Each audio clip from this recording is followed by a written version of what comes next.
Bonjour, je m'appelle Melchior Benetton et je suis né à Paris. Namaste, मेरा नाम Corin है. Olá, eu chamo Florence, eu nova na Holland. 早上好，我叫 Vincent，我住在新加坡。Hi, my name is Linda, and I was born in Moldova. Привет, меня зовут Линда, и я родилась в Молдове. Salut, meu nome est Linda, și am fost născută în Moldova. Xin chào, em tên là Linda và em sinh ra ở Moldova. Bonjour, je m'appelle Linda et je suis née à Moldavie.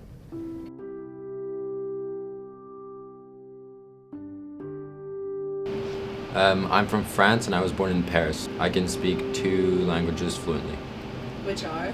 French and English. My mom is American and my dad is British, and I was born in New York City. I can speak English, I can sort of speak Spanish, and I can understand Hindi. I'm from Vietnam. Both of my parents are Vietnamese, and I was born in Moldova. Well, my first language is Romanian. Then I say English, Russian, and Vietnamese, and I'm taking French. I'm from France and I was born in Paris. I speak French and English fluently, and I've been studying Mandarin for 10 years. I'm from America in Portugal, and I was born in Holland. I speak Portuguese and English, and then I'm learning French. How many countries have you lived in? 4. This is my 4th country. 2, France and Singapore. 3. Singapore, America, and Holland. 3. 3, which ones? America, then India, and now Singapore. 5. 5, okay. Which ones?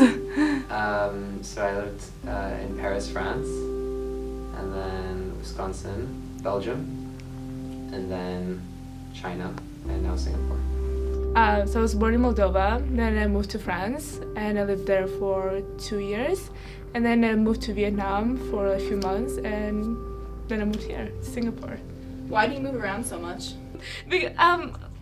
I moved out of Moldova to France because I wanted to pursue a better education. So I went to Vietnam for an internship, and then to Singapore because UWC, and I wanted to do IB. I guess my parents wanted a more diverse life for me, and they had very international lives themselves, so when they're given an opportunity to work abroad, they would take it. Why or why not do you consider yourself a third culture kid? So I consider myself a third culture kid, because by definition I am a third culture kid. The whole concept of a third culture kid, I feel like is kind of exaggerated. It's a term used to make kids such as myself seem more important than they actually are. Do you consider yourself a third culture kid? Yeah, I definitely think so, especially when talking to friends from one region. I feel more diverse myself. Yeah. I think in Singapore it's really hard to fit in if you're a foreigner, and in the US I always thought there was something a little bit different, and in Portugal it's the same thing. In Moldova, I was literally the only Asian in the whole country. For years, I felt in a way left out, especially in primary school. I was bullied for being Asian. They would be like, oh my god, why are your eyes so small? Or why are you so yellow? Linda, my iPhone broke, why don't you go fix it? At first it was really painful, but I kind of learned to accept my culture and accept my race. And throughout the years, it's just their perspective of the perspective of my bullies changed because my perspective changed. Where do you consider home?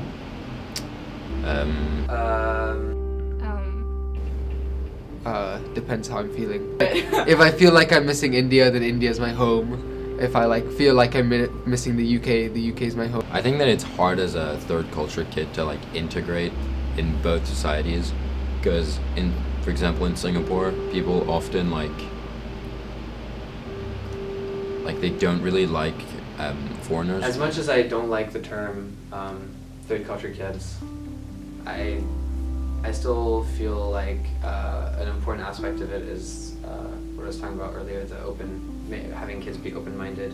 But you don't have to be a third culture kid, meaning that you don't have to grow up in a country that your parents didn't grow up in to experience that, to be open-minded like that.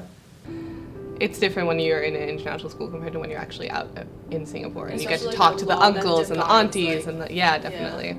And just it's a different culture, yeah. But I think if there's one message that I've learned from my experience living in these other countries and experiencing these new cultures in Singapore and America and Europe. I guess it's just that you shouldn't be afraid of change. I think that's always it's cliche, I know, but I think that's always what I've been scared of, mostly, especially when moving to Singapore. That was terrifying, but it turned out to be such an amazing experience, and it's still an amazing experience, and that's what I would tell to anyone who is thinking of going to a new country or experiencing a new culture.